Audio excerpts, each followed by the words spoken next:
Okay, welcome Fairfax. Oh my God. Welcome Fairfax. Welcome our school-based staff. Welcome our administrators, our equity leads. Welcome our central office staff. We are excited, elated. I'm looking for another E word, but I can't think of it. About being here today with our special guest. I have been waiting for this day for about 2.5 years. Micah, you don't know this, but I have been talking about you for 2.5 years. For any principal that has just streamed in and has been at the table with me and knows I have been talking about Schooltalk and bringing Micah to Fairfax for a long time now. And my dreams have come true, right?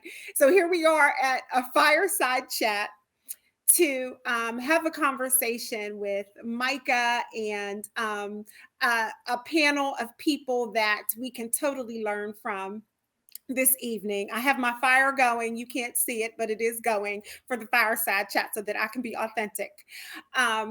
So thank you all for being here today. I am Junena Thomas. I'm the coordinator of professional learning and cultural responsiveness in the Office of Professional Learning and Family Engagement.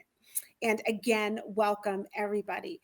So let's see who we have on the live stream today. Of course, we have the author of Schooltalk, Micah Pollock. We are so happy to have you. Excited. I'm thrilled to be here. Yes. Very honored. Thank you. And Micah has been talking to and working with one of our principals, one of our FCPS principals. Who might that be? That is Candace. Candace Hunstad is here. Candace, can you give us a wave? Which one of you is Candace? Yes, there she is. I'm here. Thanks for having me. Something for you all to know on this panel. Candace and I go way back. I started in Fairfax 13 years ago, working at the same elementary school with Candace. She taught kindergarten and I taught third grade. She was right down the hall. So we know each other very well. Thank you for being here, Candace. And Candace is like super smart to be doing this work. She knows that she can't do it alone. And so she has brought along with her on her journey for doing this work and trying her best to do it well, her instructional coach. So we have Brigid Dux. Brigid, did I say your last name right? Brigid is Candace's instructional coach. And she also has, of course, her equity lead, Samantha Gauta. Did I say that right? Thank you. Yes, thank you so much. We are just here to listen and learn and have a conversation about what this looks like in practice. And I'm just excited for people to be able to make connections and say, oh, I can do that too. Yes, you can, right? But Micah, first, I just want to know, when it comes to Schooltalk, what was your inspiration to write the book and how did you picture it being used? Yeah, great. Can you hear me okay? I can. Okay, perfect. I pictured it being used exactly the way the team here is going to talk about using it, which is trying to be really like a sort of foundational text for a school community, what I've been calling an on-ramp, meaning a sort of road we can take together, starting where we are and adapting to what we need to work on. But more than that, I was hoping that this way into equity work and anti-racism work would be an on-ramp that would appeal to a lot of people. What Schooltalk does, it follows on a book called Everyday Anti-Racism that I edited with a lot of fabulous conversation starters in it. And now I almost see Schooltalk as an on-ramp to that book, in that it tries to take the most everyday thing we do in schools, which is talk and communicate, and something that we can't get away from and say equity work or anti-racism work is somebody else's job. We all talk. And we all communicate, and examining our talk about young people critically, thinking about the pros and cons for young people, is the equity project of Schooltalk. So it really has hundreds of examples from research and practice that get us thinking about how talk leads to who gets which daily supports, which dollars, with teachers, which opportunities to learn, how adults think about young people, how young people think about themselves. So it asks us to think critically about our everyday talk as a sort of foundation to equity work and anti-racism work in general. We have this guide, and there are a couple slides on there. And I think my job, real quick, before we hear about the journey, is to mention a couple points from that. You want me to do that, Nina, or you want to move on from here? Please mention our session guide, right? Yes. Yes, because I was supposed to mention it. Thank you for mentioning it. Please. No worries. Please No worries. Access the session guide that has been created for you to walk you along today's conversation. Cool. So, I think I was mostly speaking to slide 1 there. This is a foundational image of Schooltalk, which gets us thinking really concretely. This is a book designed for a lot of critical reflection and a lot of action and sustained application. So this book really wants us thinking really critically and in a very everyday way what we want folks who shape young people's lives every day inside schools to be talking about. I would point out that just before we leave this image, that there are other forms of school talk that really matter to equity and anti-racism that this book is not about, meaning, do we engage young people in really rigorous dialogue about the subject areas? Which language do we speak in school in a multilingual nation? Super important to equity effort. This book is really about how we talk about young people themselves. And that's because a lot of our foundational problems start there. And so if you go to the next image in this guide, you'll see the foundational kind of talk tool for critical analysis of school talk that we call the equity line. And this book is really designed for use in school improvement. Again, this is trying to spark a habit that's critical to anti-racism in general. It's to sort of think about the pros and cons of our everyday actions and the situations in our schools as well as society. And you'll see that anti-racism is embedded in this definition of equity. Full human talent development is there for a reason, because we've had centuries of history of falsely considering some groups more talented than others. You'll see that every student and all groups is embedded in this definition of equity, because equity effort really requires attending to the needs of individuals, but also to the needs and situations and experiences of groups of young people. So this definition, which you talk about in the book, has anti-racism embedded in it very carefully. If you go to the next image, and then we want to go to talking to our colleagues about how they used Schooltalk, but just to point out some other elements of the book as a tool designed for ongoing inquiry and application. These are the kind of think, discuss questions that are all through Schooltalk that really get us thinking not only about our own experiences in schools, but also about how we treat young people, about our society, about our systems, all as sort of things to think about critically together. This book is filled with sort of discussion questions, action assignments after every chapter that encourage us to sustain our professional development and keep grappling with ideas, and go to colleagues and say, I'm thinking about this issue from this chapter. What's your take on it in our school? And then there's an action plan at the end of the book, which can be used at any point, but to really go about making serious change in our schools and systems. So this is a book that is trying to get at this really important issue, I think, in anti-racist professional development or equity-oriented, is that often we don't have high enough expectations for what we do with that PD, and we might rest satisfied with some really good conversations about a new issue. But how about if we push ourselves further than that and actually sustain the work in between our sessions to actually make change where we work? The other thing I would just flag from this image is that Schooltalk gets us thinking about what we say in schools and what we don't.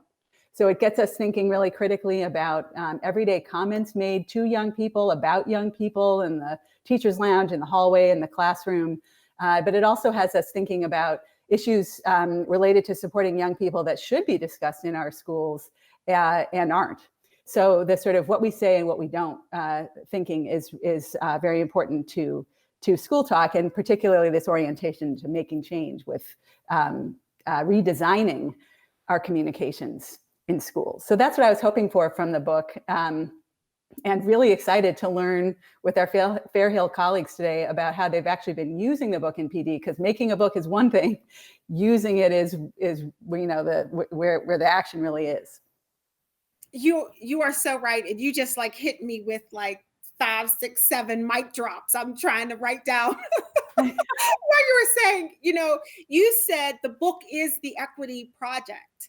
And you said starting where we are. And so many of us are saying, I don't know where to start, right? Starting where we are. And I'm so glad that Candace is here to share her story, to say where she even started, right? So Candace, we're going to get to you on your school's journey.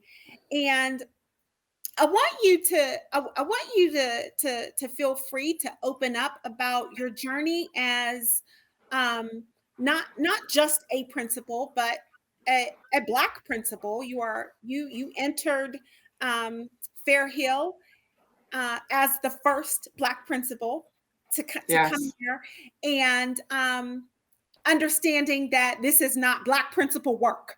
This is principal work, right? But it is double tracked in all of this. So please, just let us know, tell us, describe your journey so far. So I guess I'll start with my journey just talking about myself. I'm a product of Fairfax County Public Schools, and I think that's important to know because that's a lens that I use.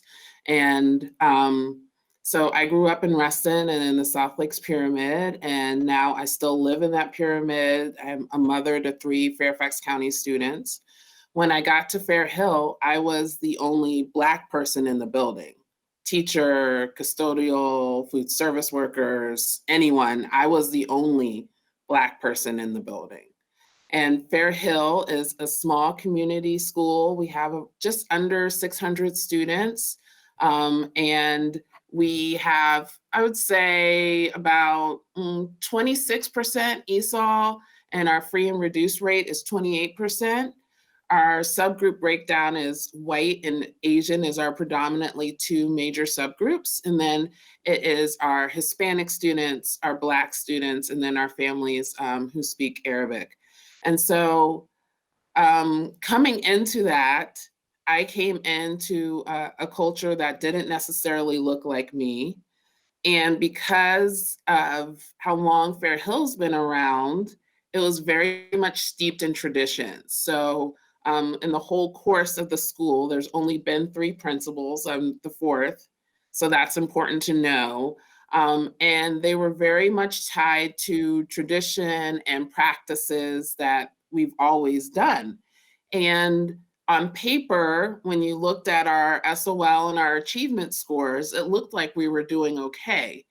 And overall, we were doing okay, but we were in accreditation warning because our Black students were underachieving and our students with disabilities were underachieving.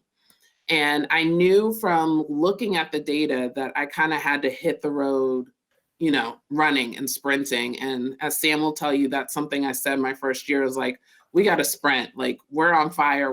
We got to sprint. We have to fix this because I wasn't willing for our school to lose accreditation.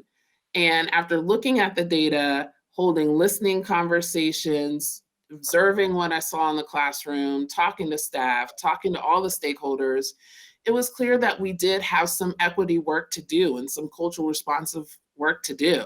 So my very first day in front of the staff, I was like, hi, I'm Candace, I'm your new principal, and this is Nina, and she's gonna talk to you about equity. And so I think that that's something that people are scared of. They're like, I'm just getting started. I can't talk about it yet. I'm here to tell you, you could talk about it on your first day. I talked about it on my first day and brought in the big guns, which is Junena Thomas. And we really dived deep. So that first year, Nina presented to our staff about cultural responsiveness, and she came 4 times. We also had a lead cohort with our team leads that went to a cultural responsive training, and that was 4 times a year. And then our second year was when Kim came on, and Nina did some sessions, and so did Kim. And Sam, do you remember what our work was around our second year? I can't. We focused on building a lot of what we had started in the previous year. And it definitely started really, although we had big guns coming in, it started slow and people were hesitant to talk, and it was new to us. So it was really that kind of slow build, and just building on and having more content in that second year. Yeah, and it's around that time that we brought on Brigid, our instructional coach, and I was at a region meeting. Shout out to Region 2, the best region ever. And Kim Amenabar, who is our equity specialist for Region 2, was doing a breakout session on Schooltalk. And Kim did this jigsaw activity, Micah, where she took different quotes from your book. And I actually found your quote, and I don't have it here, but it's over there in my laptop case because I took it with me. Because when Kim got done with her elevator speech, it clicked for me that this was the book that was going to move our staff. Because our staff was saying to, like, Sam was established then as our equity lead, and we had brought Brigid. And our staff kept saying, like, now what? Like, what's the practical way that I can do this in my classroom every day? And when I started reading Schooltalk, I was like, yes. And I got a copy for Brigid. And I think it's so important that, principals have a thinking partner. And Brigid is my thinking partner. And she was reading the book too. And we were talking about summer reading. And we, at first, were like, we're going to use all these books. But then I was like, no, we're going to use this one book.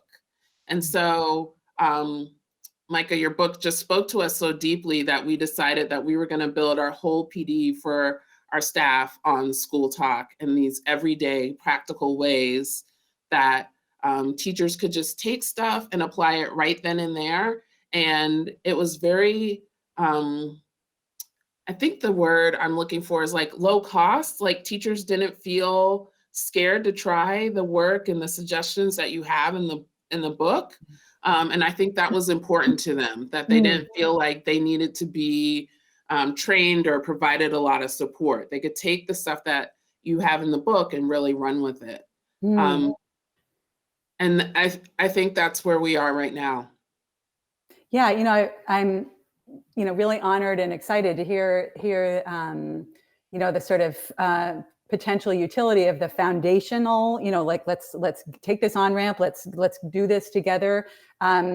People in schools are at different levels on these issues in terms of experience as well. And so trying to, craft a way into the work that folks who have different amounts of prior experience can do together. I do want to flag that Nina's trainings, it sounds like we're part of the overall grounding. I mean, I think no PD tool lives in isolation or should be used that way. And there are so many great tools for use in our field and experiences that we need. This is a lifelong learning experience. But I also want to appreciate the point you made, Candace, that you made the decision to stick with a framework for a while. And I think many books could be that framework for folks, but we do have a habit, I would say, in our field of what one colleague and friend calls framework overload, where sometimes we just throw 10 million on-ramps at educators, And so sticking with one that resonates for a school community makes a lot of sense to me. Yeah, and that really spoke to me. I'm a big Jim Collins fan, Good to Great. And he talks about the porcupine and the hedgehog and the fox, and the hedgehog theory of doing one thing well. And I kept in so many ways saying to Brigid, like, equity, cultural responsiveness, I just kept saying it so many different ways. And she was finally able for me to articulate, like, this is our work. This is the work. So that's our new thing. Like, this is the work. And so when we talk about everything has a lens of equity and cultural responsiveness, because we're like, this is the work. This is the work that leads to all other work, academic success, students feeling social and emotionally safe in our schools. This is the work. And we have to start with equity before we can do any other work.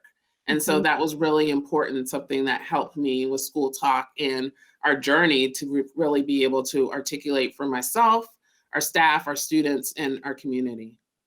Yeah, so the equity as the work rather than the add-on, I think is super important, and also equity is everybody's work instead of just some people's work. Whether that's along race lines or whether that's along role lines. It's the equity specialist job to tackle this. That's another issue that Schooltalk was trying to grapple with directly, was sort of everybody talks, so let's head into this work together. There was one other point you made when we talked before about your use, and that I wanted to ask you about, which was you hooked it to other frameworks that were already offered you by the district. So the district had already been talking to you about deficit language or deficit thinking about young people. And do you want to say anything about that? Because I think it has to do also with like sticking with some concepts rather than overloading people. Absolutely. Thank you for reminding me of that. And I think that that's something that was masterfully done by our instructional coach, Brigid Dux. So I'm going to let her talk a little bit about that, because I think that that was an important through line through all of our work with Schooltalk. Thanks, Candace. Yeah, I think something that Sam and I were able to partner with Candace to accomplish at our school over the past couple of years is leaning on the foundation that our ECR team started for us with the modules. And so we'd really had this great foundation, and we've had it throughout the county the past several years. And they've kind of laid this groundwork for us to start thinking about some of these bigger topics. And then, like Candace shared, Schooltalk really just kind of fit into that perfectly for us as a staff. And so what we were able to do is really take Schooltalk and break it down chunk by chunk. And once Candace had leaned into this being our focus as a school for an entire school year and our staff learning, it was really great to be able to kind of remove some of those extra things that we tend to toss into PDs in our monthly meetings and things like that. And while those are still important, we were able to really lean hard into this focus of Schooltalk and equity and find ways to make sure that we were able to help our staff to see how this is the work and everything else can follow from that. And so what we would do is we would spend some time reading together in our coach and principal meetings ahead of time. We meet as a faculty each month. And so we would read a chapter ahead of time, invite the staff to read that chapter as well. It gave us time to really dig deep and see which pieces of that would we want to dig deeper into together as a group. And then we brought Sam into this work with us too as our equity lead, because she has such an amazing lens from her perspective and her trainings from equity lead trainings to be able to help us to really kind of narrow down that focus of what pieces can we kind of tie back into from the modules and make those connections so that it isn't piecemealed and one thing here and one thing there, but it really is all these things that bleed together as our equity work.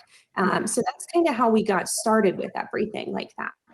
Maybe this would be a good time to sort of show folks the domains of Schooltalk that this project covers, so that people could get more of a sense if you haven't checked out the book. I want to flag my doctoral student, Andrew Matshiner, and I have been thinking a lot about this kind of coherence that you're talking about going for, and your point of a through line, Candace, I thought was a really nice word, like just sort of sort of having a through line in your professional development with equity at the core of everything.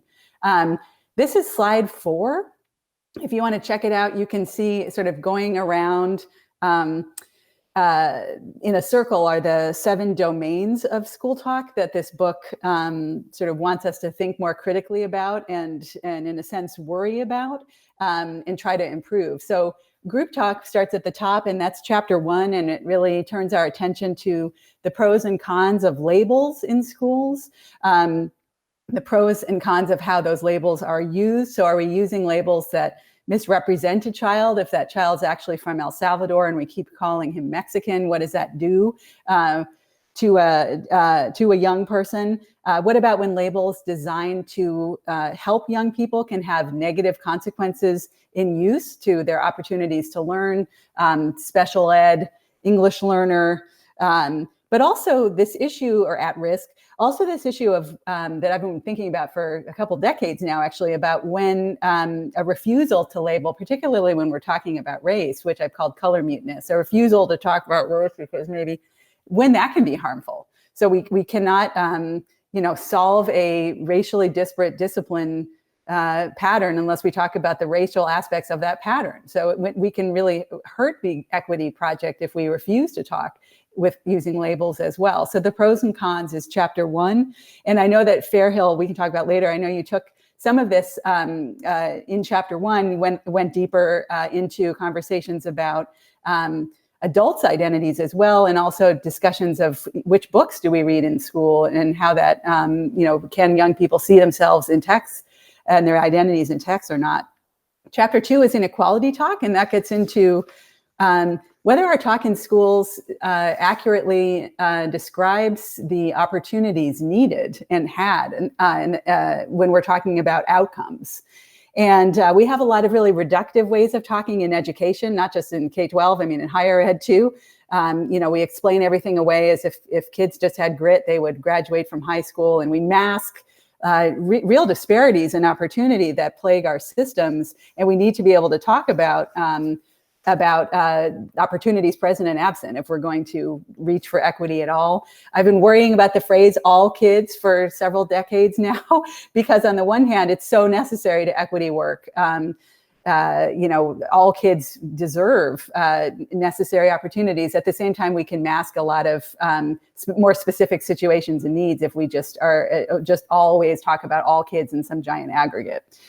Smarts Talk, I know, is a chapter that Fairhill also dove into a lot deeper because it fit what their school needed to talk about, and then we're going to get there. But that's a chapter about all of the deeply misleading talk that we have in education and in our schools about intelligence and ability. Deep myths packed into our everyday comments about the smart kids. These are all real examples that I've heard in my own career from different real folks in real schools.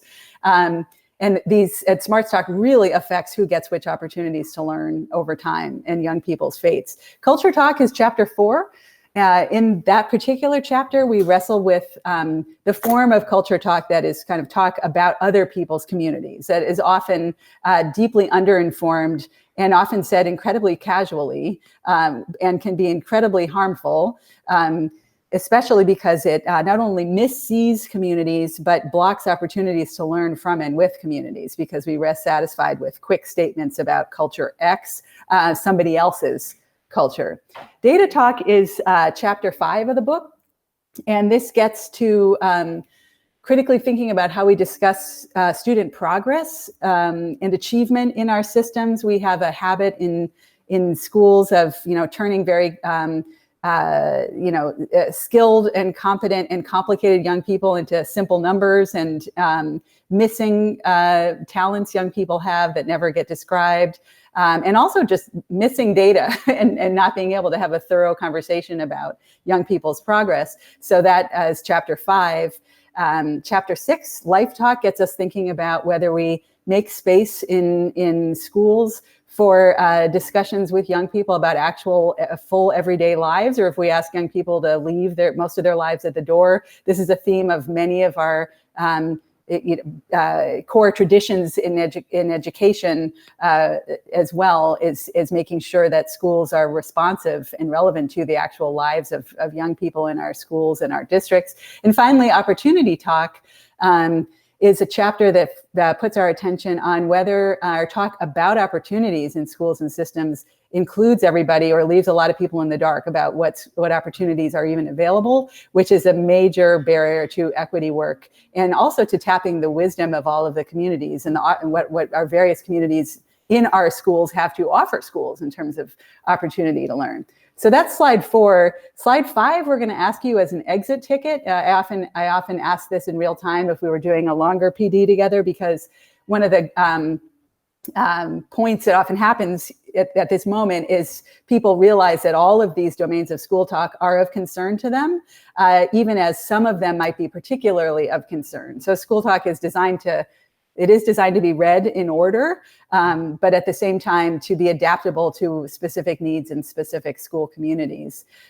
Finally, slide 6 looks at sort of the range of topics covered in a single chapter. So this is chapter 3, Smarts Talk, and I know that Fairhill went kind of deep into this, so I wanted to just sort of show folks where this chapter leads the conversation. And as I mentioned, some of those scripts are at the upper left, real things I've heard in real schools, and the crucial task for equity effort in education and in schools of stomping these myths about intelligence and ability. The core one, that intelligence is like a quantity, like a number that we can just measure, as opposed to a super complicated set of abilities and skills that is growing all the time, as opposed to fixed and you just have an amount. Are you smart or not? And also, finally, the last strategy there of the 3, particularly important to anti-racism, is to be really explicit about the fact that no group is smarter than any other. And this is the hand from the grave, if you see that there, because it's a very old racist idea. And it needs to be sort of stomped over and over, in a sense, just like that hand from the grave at the end of the horror movie, because it keeps coming back. So we have to be really explicit about making sure that our conversations don't reinforce that myth that some groups are smarter than others. Super important. So that's just some glimpses into the book. I think what we want to do now is talk more about the specific work that Fairhill did, and go beyond we read a book, to how did you use it, who did you convene, how many times, what'd you read, how much of the reading, all that kind of stuff, because that's where the rubber hits the road, right? So I'm going to ask some questions to get us rolling. So we talked about the situation when you started that you wanted to improve on. We talked about how you ended up using Schooltalk specifically. We flagged the point that you glued it to other things going on in the district, frames like deficit frames already being talked about in the district, other tools in use, and PDs. So maybe we could get into now your actual pedagogical use of the book in PD. So for example, how did you structure reading? I mean, Schooltalk is a book that each chapter is packed on purpose, so that there's a foundation laid before we run in to try to improve things. But how did you handle professional development with a book length amount of stuff? This is where I feel like Brigid, Sam, and I all play off of each other's strengths. I'm a voracious reader. Brigid will tell you, like, I just read. I can't get enough of reading. And I read really fast. And Brigid will have to remind me that everybody doesn't read fast like me, and that people need time to process, and that we're doing this for adult learners. So we would have conversations about how we're going to chunk this, because we did read it ahead of time, how we're going to chunk this book, and then how we make this relevant for adult learners. We meet once a month as a family. We call them our family meetings to learn together. We meet once a month for an hour before school. And so it was like, how can we unpack this really meaty chunk and make it relevant for adult learners? And Brigid, do you want to share anything else about how we plan? Yeah, I think having the time for us to spend time really digging deep into the chapters was helpful. So the 3 of us were able to really kind of sift through, if you will, right? Because the chapters are heavy, a lot of content, and it's not possible to get through all of it in an hour. And it can feel really overwhelming to look at one of those chapters and think, oh my gosh, we have to do all of this. And so we would each kind of come to the table thinking through which pieces kind of spoke the most to us through the lens of what was most important for going on at our school at that time. And so we were able to kind of ping pong off of one another, like Candace said, play off of each other's strengths and think about where we might get the most bang for our buck in these conversations, building off of where our staff already was and where we wanted to be able to go. So we were really intentional about choosing a chunk of the text and giving people time. We'd have a month in between meetings to have time to read and process, as much as people could, right? Giving people grace to get through as much as possible. And then we'd have that time to process together some of the big ideas from each of the chapters in our meetings. And Sam did a really great thing for us at our school too, where she would partner with our equity committee. So Sam, if you want to chime in about that too. Sure. So our equity committee was made up of one team member from each grade level, specialist representative as well. So it worked out. And now in retrospect, this would be something intentional, would be a great intentional decision to help with the structure.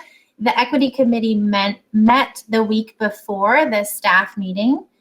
So as part of our equity committee agendas, we would read the chapter by the equity committee and start to kind of unpack it as a smaller committee. And it was great to kind of front load that conversation. And then those team members then at the staff meeting kind of helped facilitate and lead at their tables as well. So that was just a helpful logistical kind of structure piece that really supported that manageable chunk, breaking it down a little bit even more at the equity committee, and then joining together as a bigger staff at the staff meeting the next week. Mm-hmm. And do you think that, do you feel that you expected reading to have occurred? You were planning in case people didn't, but did you get a sense, did you also expect people to read? So that you weren't sort of digesting? We kind of did both. Yeah. We did both, Micah. I mean, we wanted to assume positive intentions because we presented it as a professional expectation. And so we presented it, like Brigid said, a month ahead of time. We let them know what chapter they needed to be reading. We also are very real about what goes on in a world of a teacher, that they have a life outside of the school building, and that reading didn't always get done. So we did spend some time, and we still continue to today with doing some teaching during our PD that's front loading that information for those who weren't able to access the text that month for whatever reason. Have you ever tried, just curious, I purposefully labeled all the discussion questions think/discuss. Have you ever tried, when I teach in a higher ed context and have used this book, say in pre-service, sometimes using like a journal and say a group, like a wiki or a website where people can put a little bit of the text that they're willing to share on a place and then communicate about it. In the K-12 in-service realm, that might be just putting too much on it for what people have time to do. But I'm just curious, have you tried at all to sort of think on your own? I'm not sure if we did that much front loading. I know that we kind of incorporated some of those into our process and structures during our family meetings. When we were able to meet as a group together in a library, we did some of that with the old school large Post-it notes, and teachers, we did do that. That's been a little bit more tricky in this interactive world that we are now, but we're using Google Slides. And what we do now is we present them, we have the structure called Keep the Quote, and we present them with different chunks from your book. And then we ask teachers to respond to that quote. And we do that every week. So that's something that we've done to try to, again, have that through line. Like, even though we met as a family in the beginning of the month, we're still going to be talking about this each week as grade level teams. And we're continuing to keep this work at the center of everything that we do. I'm really struck by that. Again, Andrew, who I mentioned, and I have been looking at different in-service PD models, and to do anything in between the session is kind of more rare. You know what I mean? I think we're very used to this, like there's the PD session, and you come to it, and that's where the equity work happens, and then you leave and do something else. So so continuing of your through line in between sessions it really strikes me as something important for this sort of ongoing quest and coherence. How about back when we were face to face, other pedagogical questions about designing your PD, like where do people sit? Who sat with whom? Yeah, that's a great, that Brigid's masterful at this. So I'm going to let her take that one. Thanks, Candace. So as instructional coaches, we receive a lot of professional learning ourselves around how to structure our professional learning opportunities for adults that we work with.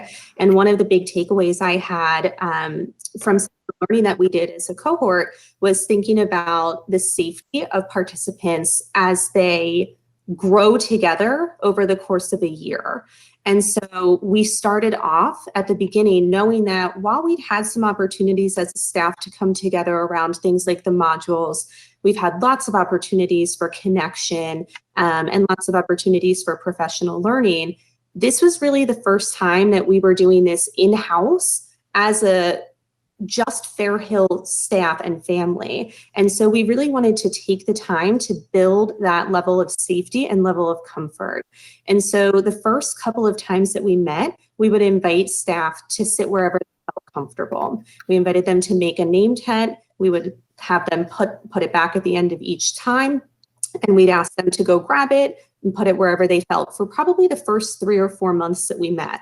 And then as time went on, we would put nameplates out for people and mix it up, or we would involve structures where they'd have to get up and move and mix with other people that they weren't at their comfort level table with.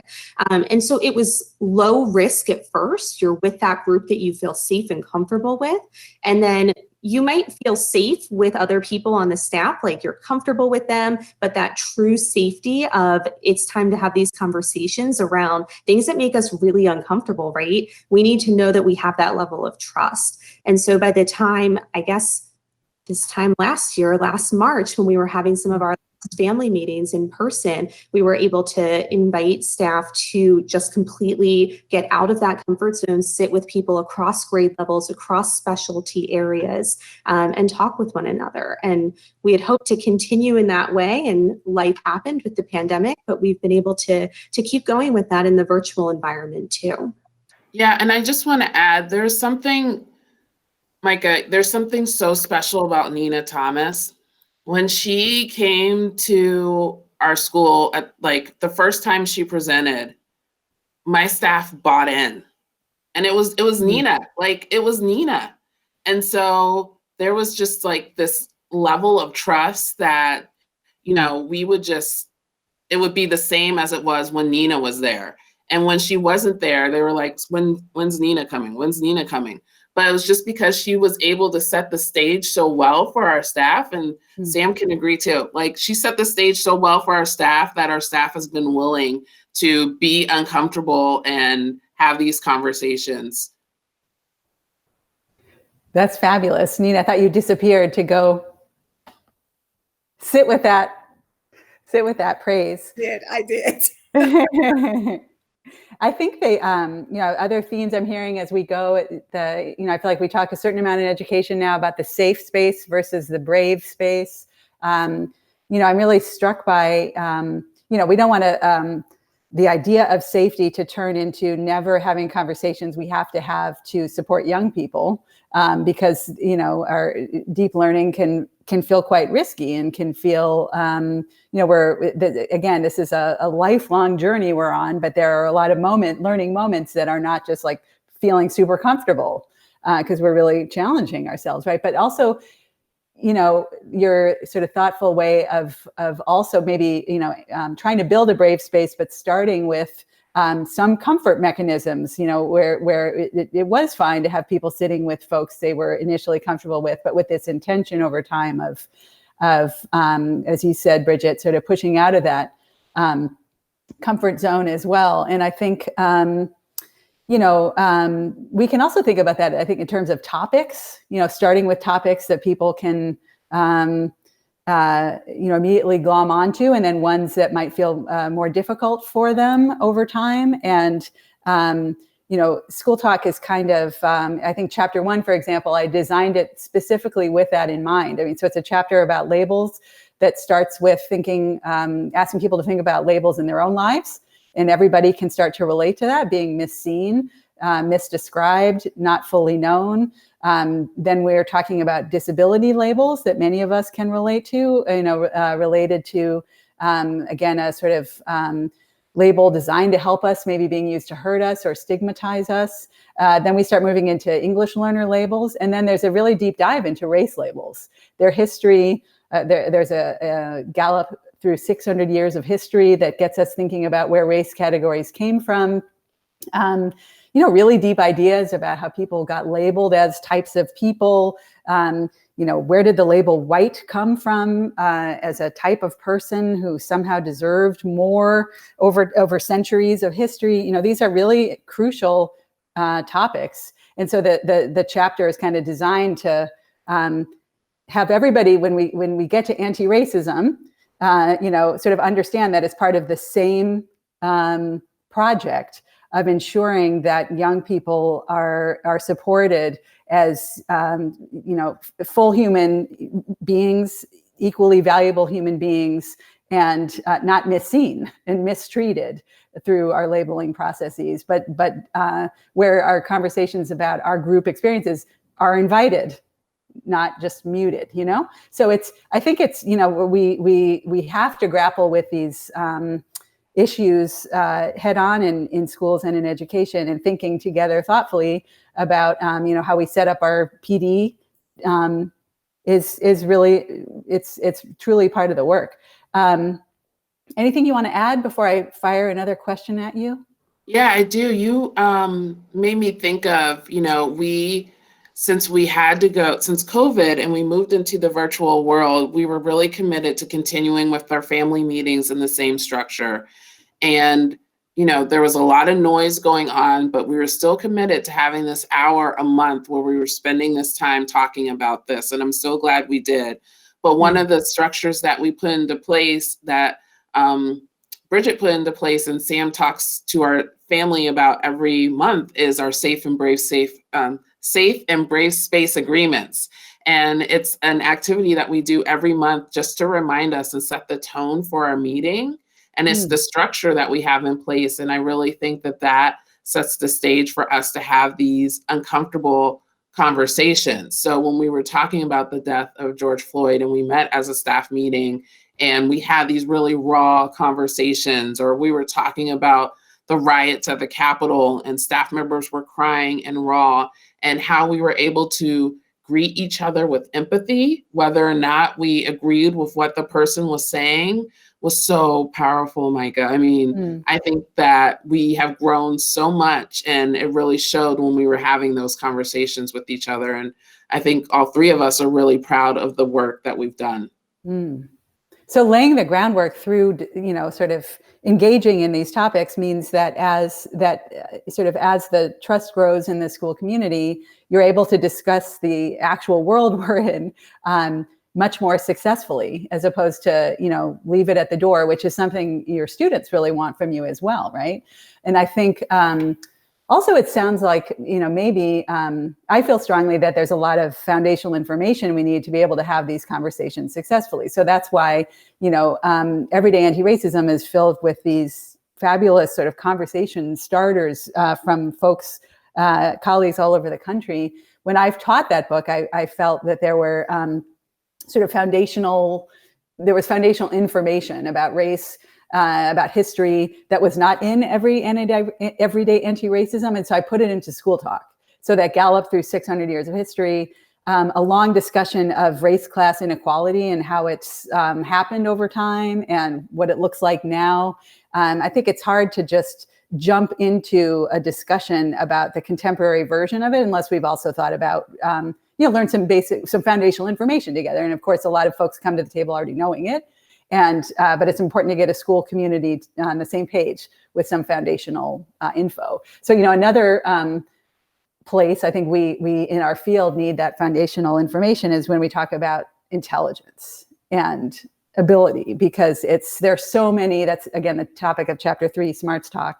And there's so many myths floating around that, every time we say the smart kids or the gifted ones, these like deep myths, like I said, about, some kids being smarter than others, and it's a thing you can measure, and you're either gifted or you're not. Deep misunderstandings that are just baked into our everyday talk. So I would love to hear how you at Fairhill went a little deeper on Smarts Talk. Sure, and I'll let Brigid take that one.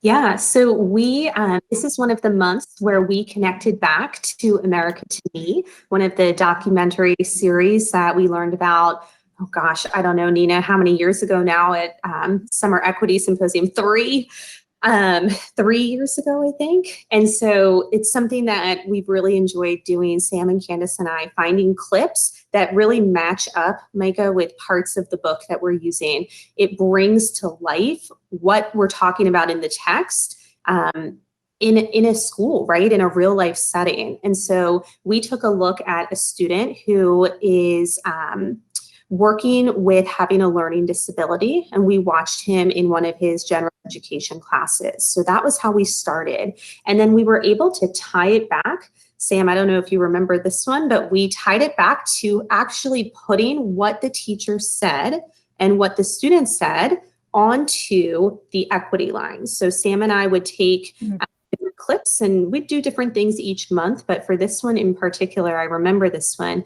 we had on a sentence strip, and we gave everybody sticky notes at their tables. We invited them to think about the language that they heard in the clip and put it on that equity line and see, is this equitable talk and is it not? And then we opened that up for some conversation. And so that was really the of our conversation that month, of really digging in. And the neat part is, we would leave time and space. You never know how much time you might need for some conversations. They can completely fall flat, right? Or they can be these rich conversations. And I think, Sam, this is a month that we really had some great conversation thinking about, things like standardized testing, things like the different labels that we hear, connecting back to that one chapter about labels and how we label students. And so getting to kind of think about some of these foundational pieces that you write about in the text, pairing it then with what they saw in a clip, and then relating it back to what they've heard and said and thought about students in their own perspective, opened it up for that conversation. Sam, anything on? I just wanted to add on, like you said, that meeting in particular really started to spark some really great conversations. And around that same time, we were doing one of the equity modules, and one of the sheets in the module was language, how to talk about our students, kind of using that asset-based language. So we were so inspired by the conversations that and it was around the time at conferences with families, we took it a step further and made kind of a version pulling in what we've talked about with Smart Talks and making a version for conferences. What's the language we're using when we talk with families about their children, and what could be the impact of our words to them and what they may view and think of their child and their potential. So it was a bit of, pulling in the content of that book, like Brigid said, pulling in a relevant clip for context, pulling in pieces of ECR module, and then what was relevant and happening in our school, and that was kind of conferencing. So, just being really kind of looking big picture and thinking of all the pieces that will help your staff in that moment and in that month. Got it. So it sounds like to me you sort of like use this this frame of Smarts Talk and getting critical about it, and then you bring in different elements, tools to spark thinking. So you're not you're not just staying glued to the book as the only tool one can use. You're also bringing in TV clips and other things in use in the district that relate to this issue of Smarts Talk. But then also you're actually taking the role that the book calls an equity designer. I might call it now an anti-racist equity designer, but an equity designer who is going to then actually redesign some communication that's habitual in your school. In this case, the parent-teacher conference and its communications. And I think that move to designing improvements is crucial, and often where PD never goes. And so, Schooltalk is trying to be this on-ramp. So it's saying, first let's think critically, for example, about who we label gifted in general. So then we have a conversation about how that might really reduce the idea of skill sets and intelligences and abilities that children actually have. But then what are we going to do about our actual gifted placement process, right? I mean, so to actually go there and design improvement in that, because we've now realized that if we're reductively saying who's smart and who isn't, and we've realized, wait a minute, let's check ourselves and stop that myth. What are we going to do when we actually have this moment in our school community of labeling people and their giftedness, right?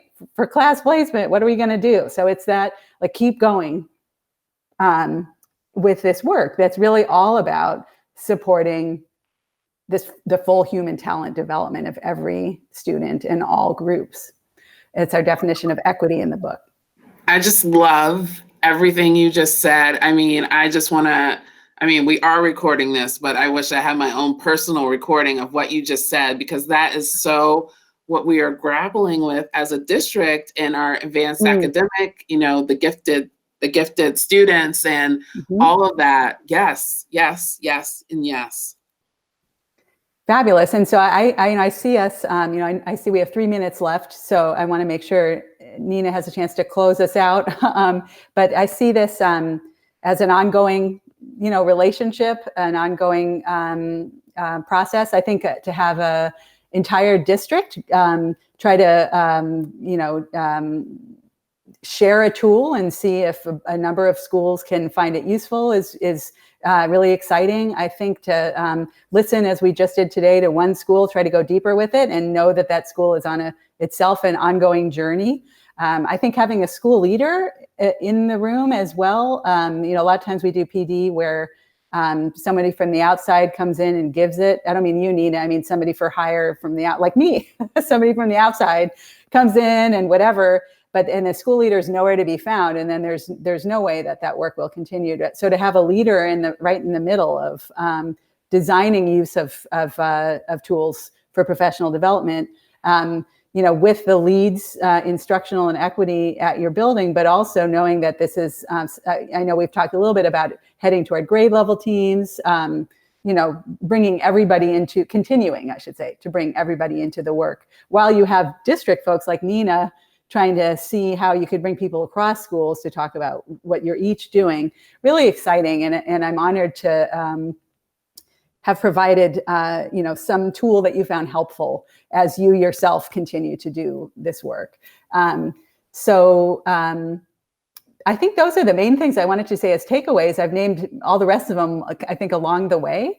And so just really excited. Nina, you want to close us out? I do. But there was one thing that I just wanted to ask Candace, Brigid, Sam. Can you tell me about Try Tomorrow? Please talk about Try Tomorrow, because that right there, that says everything to me. Because I'm like, what is it? Try Tomorrow. I need to try something tomorrow. Yeah, I think that Micah should explain what they are first, and then we'll tell everybody the real practical way that we use them.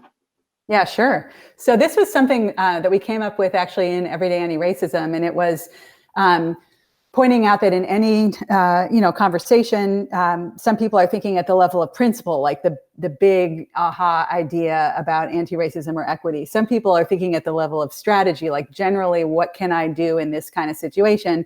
And then we also need to think at this level of try tomorrow, like really, what will I do on this tomorrow?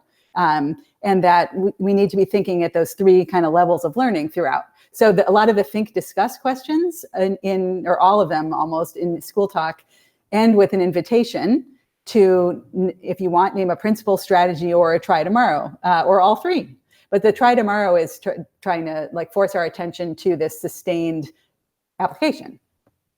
let's not just talk about this today. Let's try to go forward on it tomorrow. So then, Nina, what we do is after we unpack one of Micah's chapters, we then, at the end of our family meeting, we have try tomorrow slides, because we use Google Slides as our framework now. And everybody takes a text box and they type in their try tomorrow, what they're committed to. And then what we do is we revisit that, again, that through line, we revisit that during our CLTs, and we talk about where we are with our try tomorrow. So Brigid does a really great job. She pastes them into each grade level CLT so they can find what they committed to. And we talk about where they are with their try tomorrow, or where they're going or hope to be, and what supports they need to help them accomplish their try tomorrow. So that's been really huge. And I think a recent practice that has just like mind blown, like teachers have really spoken very highly about being reminded about what they committed to. So that has been a great way for us to hold each other accountable. Fabulous. And then also, what supports do you need as you keep heading there? And then also, I think the spirit of the book is, let's continue to do pro and con on my efforts. So, no try tomorrow is, maybe your try tomorrow is going to backfire. So let's continue to learn and go, think about the pros and cons and come back with results. So these themes of PD in general, if we can apply them to equity-oriented and anti-racist PD, try things, keep thinking, keep learning, and come back. How did it go? What do we need to do now? So I'm thrilled to hear that innovation of the use of the try tomorrow. I look forward to hearing more about it. Wow, our hour is up, and I knew, Micah, didn't I tell you it was going to go so fast, and I wish we had 30 more minutes, but we don't. And our future with you, Micah, is bright, because the good news is every school, principal, equity leads, they all have your book. Hopefully, people have listened and are seeing the light for how you have provided practical ways for us to see the work in action, right? This idea of try tomorrow, Candace, I have to say, Candace invited me to a PD in her school. She invited both Kim and I to come, and we were just totally blown away with the level of participation and enthusiasm when it comes to this work.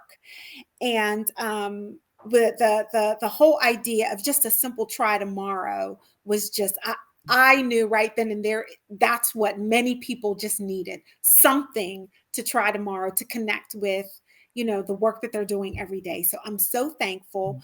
Hopefully we have opportunities to work with you in the future coming up with our professional growth and career development.